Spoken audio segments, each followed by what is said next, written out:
Good evening, good evening. What's going on? YouTube land. Come on in, I got a special one. Emergency stream. Yeah, this is an emergency stream. Shout out to the brothers over at ORAD, brother Michael Zuber. Shout out to Mike Zuber. Shout out to that brother. Shout out to brother Dion. Shout out to Lumberjack Landlord. I don't know his real name. They did a video today, and I got to drop my 2 cents in. I got to. I couldn't resist. Now YouTube cock block on my title. I tried to title this video Bill Moore was right about manufacturing jobs. I couldn't. Come on in, hit the like button. If you're new, subscribe. Do your boy a favor. Subscribe. I'm almost at 6,000 subscribers. But yeah, YouTube was cock blocking. Big time. Hold on 1 second. Well, we got a lot of guys. Hold on. Yeah, there was player hating on your brother. So I had to change the title. But hopefully Zuber or Mr. Dion sees this. I hope they see it. We need to have this discussion because I think these brothers are a little out of touch.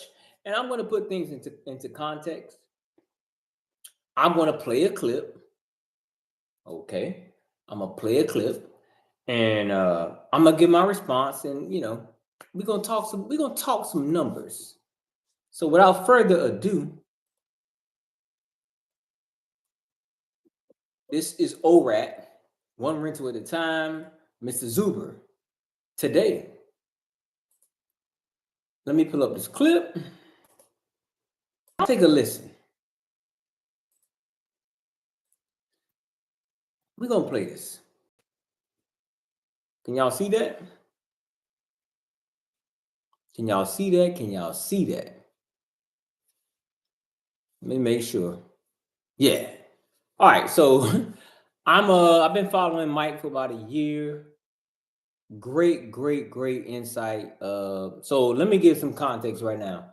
These brothers are real estate investors. They've been investing for like 20 plus years. I could be wrong. I know Zuber has.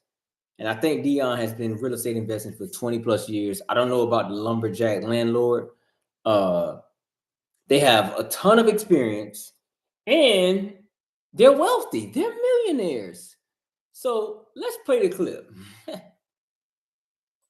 Well, one of the dumbest things I've heard in the last decade was from Bill Maher.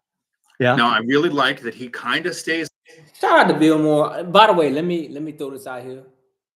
PSA, I'm not a liberal, I'm not a conservative, I'm not a Trump supporter. I am a registered independent, and I have proof to back it up.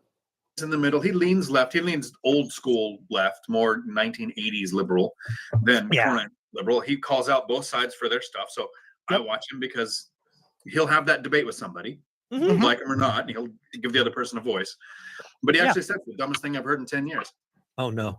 He said, this is probably 2 weeks ago, why would we want to bring manufacturing back? Who wants to do those jobs? So I don't have the clip of Bill Moore saying that, but he has. If you don't know who Bill Moore is, he's a political pundit, like Mr. Dion explained. He's a political pundit. He is he's like a shock jock a little bit. He's a comedian, and he's very popular. So he did say this on his show about 2 or 3 weeks ago. But continue to listen to what Mr. Dion says. Those were the words that came out of his mouth. He might have said that who wants to do those jobs differently, but that was my takeaway. But he actually said, why would we bring manufacturing back? Not understanding how many people could benefit from a job like that. Yeah, we've got the majority of college attendees are female. The colleges aren't designed to get you a job in the trades, but who's making 6 figures right out of welding school, right out of a truck driving school job with a local job? Like all of those trade skills that can equal a 6-figure job when the average income is 60,000, not 6 figures. This is a massive increase. Now, is Bill Maher going to go out and work? Okay, fair use, by the way, fair use. So I wholeheartedly disagree with Mr. Dion, and I agree 1,000% with Bill Moore. these are older white men, you know. They're in their, and I'm assuming, I could be wrong, they're in their Republican conservative bubble. I don't know if they have any kids that are millennials, especially zennials, but my opinion, and we're gonna look at some statistics. Bill Moore hit the nail on the head, folks. Americans do not want to work manufacturing jobs. Let him continue, and I'll continue to give my spiel. Going to trade? No, of course not. Is anybody that Bill hangs out with going to do that? No. If you want to sell your home anywhere within 45 minutes of Jupiter, Florida, for the highest price possible, you need. But how about the 300 million other people who could benefit from a job that pays more than what they're making because we bring manufacturing back to the U.S.? Yeah, I mean, it's really interesting. So let me pause it, because Zuber's gonna go center. He's gonna go center right. Dion went full-fledged right. I'm sorry, Zuber's gonna go center left, but Mr. Dion went full-fledged center right. And here's why he's wrong, folks. Here's why he's wrong. Let's start here. First of all, his talking points and the evidence that he presented does not support his argument. If you hear what he said, let's back it up. Let's back it up.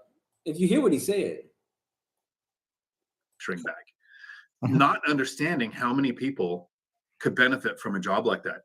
Yeah, Oh my we've goodness, got the majority of college attendees are female. true. I think it's like 65% of people in college are women. True, but here's what he's wrong.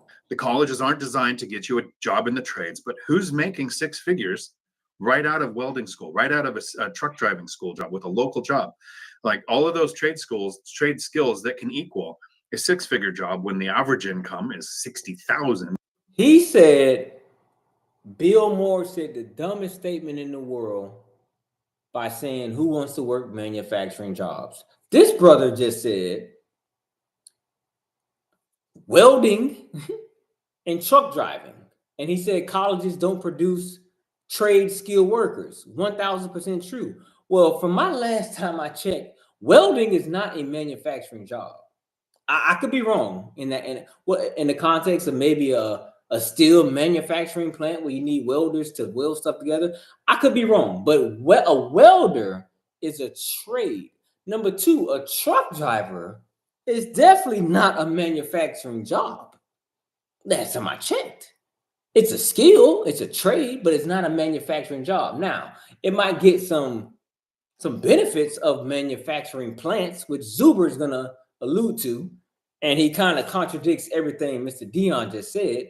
You know, we might need more truck drivers if we have more manufacturing plants and warehouses. Of course, that makes sense. But Brother Dion, I'm sorry.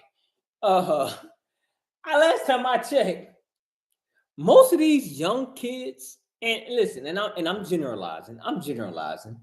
I'm in the urban city, okay? I'm in South Florida. I can't speak for middle of America.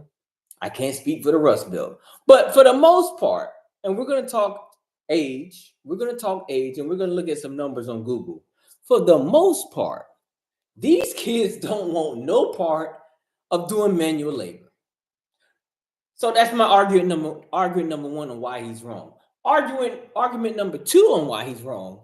These CEOs in America are not going to bring back manufacturing jobs to America. I'm sorry. For one, they're greedy. For two, they can't afford the pay and the salary.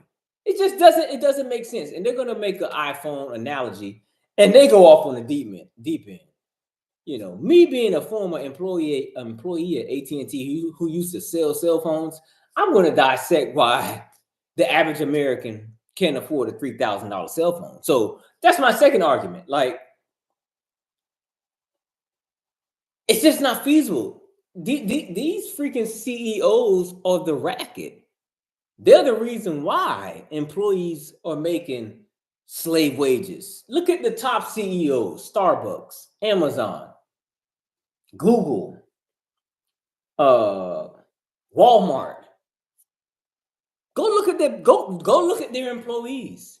There are some manufacturing plants for some Fortune 500 companies, small ones, and we're going to look at that on Google. They can't pay a living wage, plain and simple. But let's hear Mr. Zuber. Zuber's rebuttal is great, by the way. Not six Yep. figures.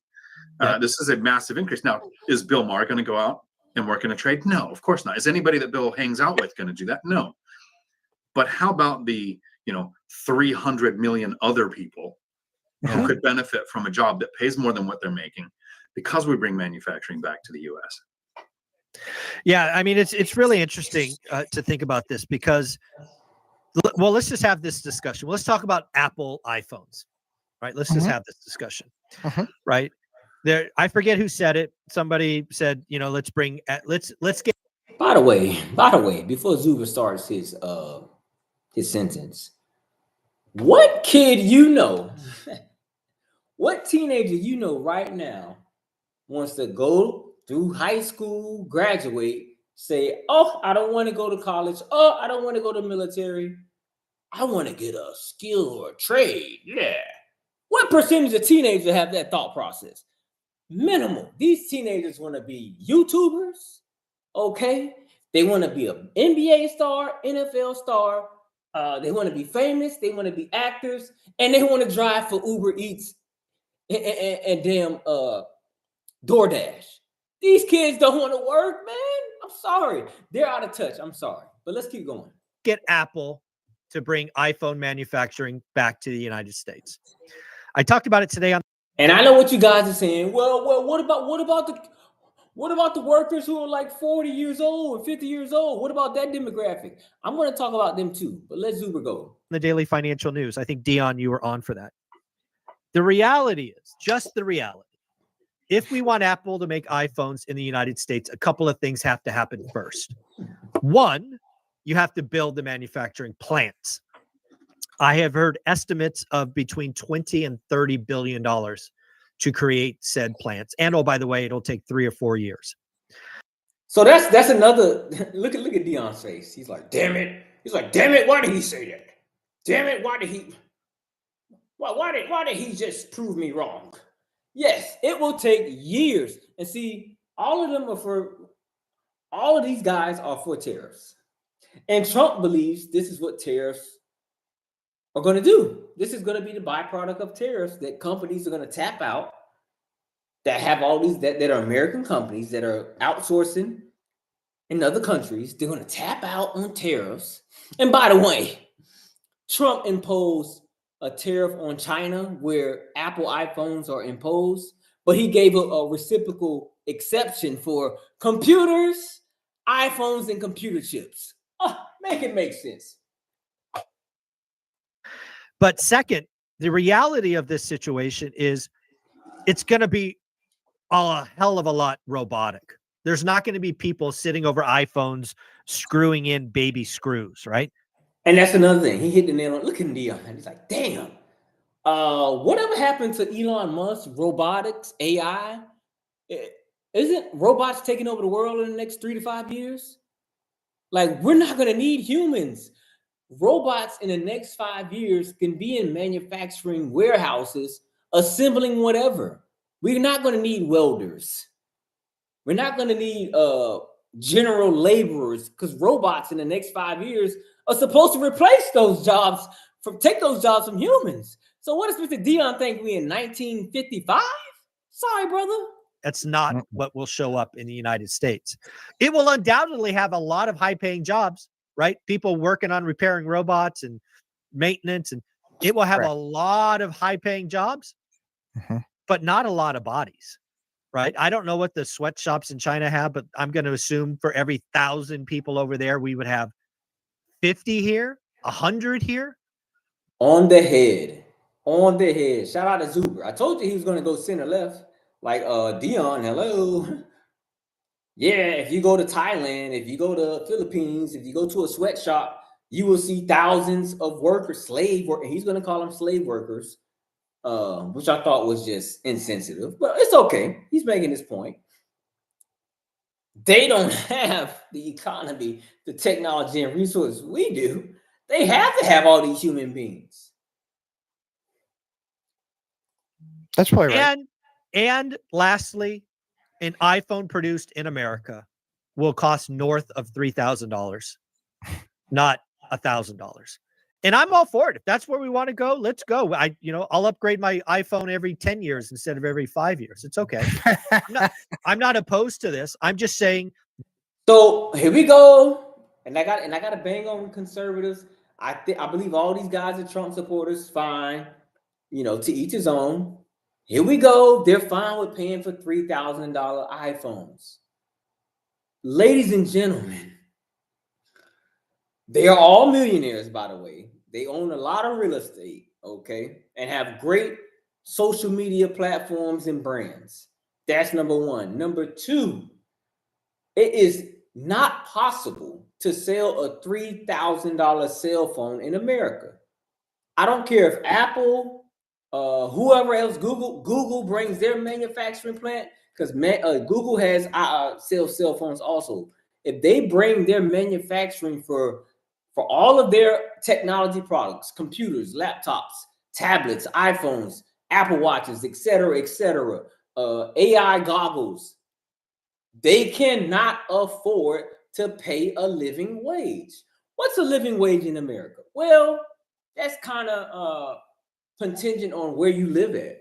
Yeah, it's contingent, because if the manufacturing plant is in Alabama, $25 an hour, you live in like upper middle class, borderline. Yeah. But if the manufacturing plant is in Phoenix, Arizona, Houston, Texas, Austin, Texas, Virginia, Michigan, $24 an hour is not feasible. Why would a CEO pay a worker $24 an hour when they can get it for 70% less? It's basic math.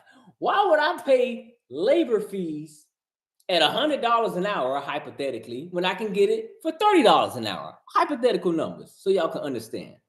Also, there's really no incentive to build these plants.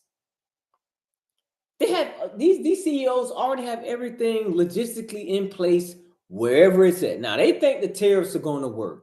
I wholeheartedly disagree with tariffs. And you see Trump backed off on some tariffs. So, hey, they're going to drink the Trump juice. I'm fine. Let's continue to listen. Those are realities of the world. And if we want to go that direction of a country, let's go. But let's not forget, it's not apples to apples, right? We're not going to employ the same amount of people. We're not going to have them do the same amount of manual labor. That's the reality of it, Dion.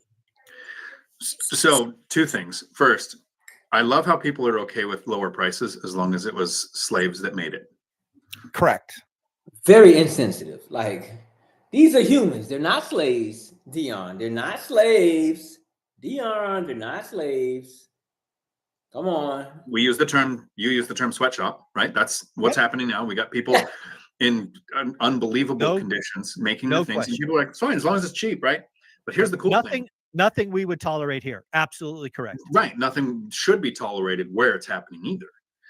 So here's the really cool thing. Let's say iPhones cost $1,000 right now. So I just upgraded the 16 Pro Max, basically with the whatever terabyte it was like $1,800 or something. Yeah. Because I just wanted a lot of data, a lot of storage. If it was $6,000, I still would have done it. It doesn't matter. And it's not because I have money and I don't care. It's because they don't go, write us a check for $1,800 and you get a phone. They go, here's the 2 or the 3 or the 5-year program where we add $5 a month because you're trading in your last phone. Okay, by the way, I'm a former employee at AT&T who used to sell iPhones and Samsungs and tablets, so I can speak on this. It's not $5 a month, by the way. Currently, my phone, I have an iPhone, okay? I think the top of the line iPhone is $1,300. They're in their millionaire bubble. Hey, it's fine, man. Sometimes I get out of touch with reality. I understand I make a high salary and I make a lot of money and I own rentals. Sometimes I get out of touch too. I have to, snap my fingers like Carlton. What this brother is talking is pure delusional facts, and it's all propaganda to justify tariffs.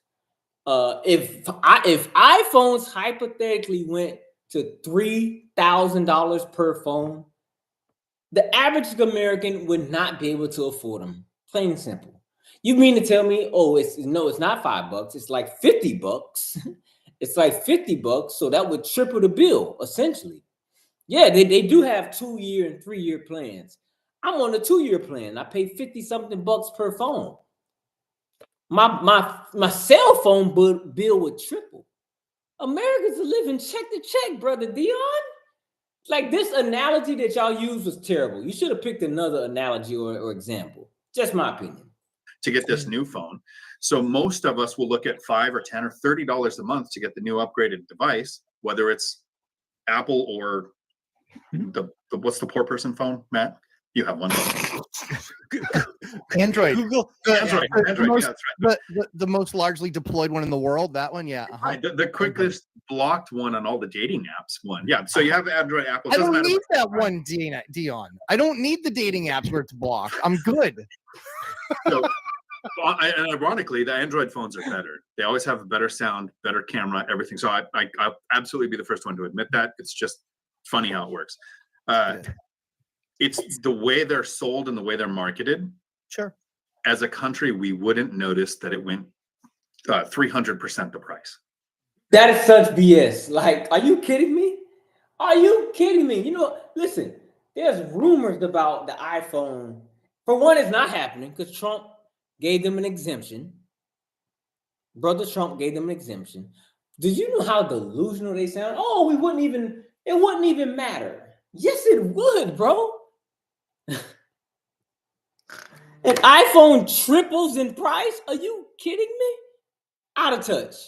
You know, see, these guys can walk into any cell phone store, any carrier, T-Mobile, Verizon, AT&T, Sprint. Do they have Sprint anymore? I don't know. And buy multiple iPhones cash. If you have a 700 plus credit score, you qualify for Chase's new program where you could access up to 150,000. Yeah, this is a worthwhile conversation. And again, I certainly have been a long proponent of the middle class being hollowed out. But you know, let's also have this discussion. When people say the middle class is disappearing, that's actually misleading. And I think we've had this discussion before. Yes. There are a lot of people. Yes, the middle class is smaller today than it was historically. That is factually correct. Mhm. But what often goes unsaid is the upper middle class and the wealthy is much larger Correct. than it was before. Right. So Correct. these are things that when you look at the system that we had chosen to adopt, which, oh, by the way, is completely in flux now, right? We could be changing the world order in real time. This could be literally building an airplane while flying. That it could be that. He may be right statistically, but Americans are hurting, man. Like, especially right now. There are a lot of Americans are doing okay, but most Americans are just getting by, brother. They're just getting by. And wages have not really increased. I would say this, you know, the wealthy and the upper middle class, yes, the times we're living in, it's probably the easiest time to become a millionaire. This is the easiest time in American history to become a millionaire. There's so many avenues and opportunities with social media, real estate, stock market, building a brand, a product, whatever. But most Americans, you know, they are programmed to be employees. So, But it's not to say that we shouldn't use resources that are cheaper elsewhere. Where I find the greatest problem with international. it's easy for Zuber to say, you know, we should not use cheaper resources elsewhere. Hello, are you a billionaire? Sorry, Zuber, with all due respect. Are you a billionaire? Are you the CEO of Nike? Are you? How about all these manufacturing car plants? The majority of them are where? Canada and Mexico. CEOs, board members, they are not going to pay an American living wage. It does not make sense financially. Trade is protectionism, right? I think Canada, for example, has something to do with milk. They don't like the way in the U. Okay, that's it. That's it. Now he's talking about some other stuff. So yeah, man. Come on in, subscribe. Y'all send this to Zuber. Y'all send this to Zuber. I'm gonna pull up Google, to further expand on those brothers' conversation. And I'll say this: I watched that whole video. Mr. Lumberjack was kind of being very sarcastic with his response to the tariffs and items costing more because of tariffs and paying more for goods and services because of trying to bring manufacturing jobs back to America. He was kind of being sarcastic, like, yeah, I voted for Trump. So they're Trump supporters. Cool. But I want all my MAGA conservatives to understand. You're arguing a point that has been foiled. It's not even, how long have we been complaining about outsourcing? It just does not exist. This isn't 1950, y'all. This isn't. Like, Nike's not coming back to America. Google, they're not coming back to America. I'm sorry. Apple cut some kind of deal. Tim Cook, I don't know all the details, but whatever.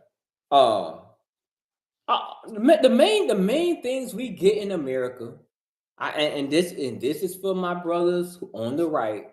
The most of the stuff we get is from Asia, China, Philippines, Taiwan, Thailand. We import so much stuff. The majority of our vehicles are from other countries. Steel, lumber we get from Canada. So I get what they're trying to say, like, lace up your bootstraps, make more money. That's easier said than done, y'all. Now, let's look at some stats on manufacturing. I just pulled these up, I just pulled these up.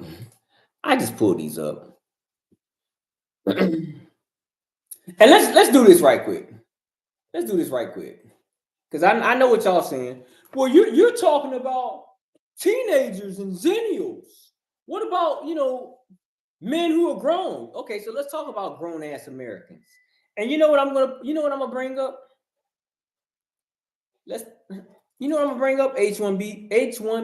H1B visa. Yeah, remember that? Let's see this right quick. I'm curious. Can y'all see that? I'm curious. So the average age, the average age of a manufacturing worker in the US is 44 years old. Okay. The median age is 44. The manufacturing industry is facing an aging workforce with a significant portion of workers being 55 and older. What we got here? Yeah, so 44. I'm curious. These guys are saying, 300 million Americans would love those jobs. I think you're a little out of touch there, Dion. Okay, so let's go back to my stats. Let's go back to, back to my stats.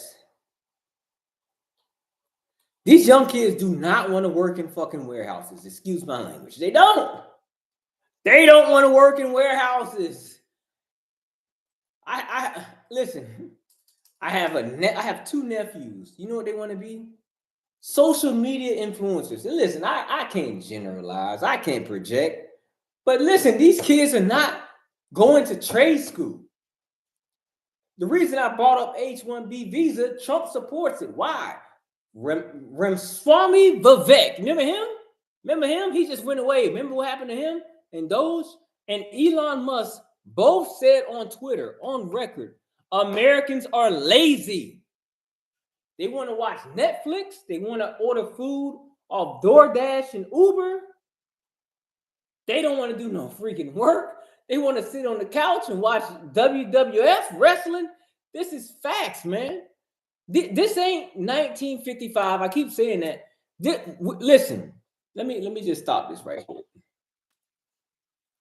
As a society, folks, as a society, Western society, as humans right now in our modern times, bro, this is not the industrial age. If you know, you know. The industrial age is long gone. I don't know what Trump thinking. I know Trump's old school. He's an old school New York fat cat. He did all his big time business in the 70s, 80s, and early 90s. That's how he got his billion-dollar status. That was then, bro. We are evolving as humans. I have Chat GPT on my phone. Every American has access to AI. And soon enough, we're going to have access to robots.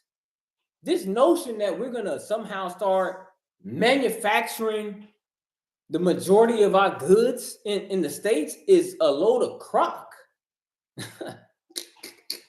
If I can get this stapler manufactured and packaged for, I don't know, 50 cents in Thailand or Zimbabwe or wherever, why in the hell, me as the CEO of this company, because of a tariff that I'm going to pass down, that's a tax that I'm going to pass down to the consumer that I won't end up paying anyway, why in the hell would I spend, you heard what Zuber said, it would cost billions, and it would take years to build the infrastructure for manufacturing jobs at a grand scale.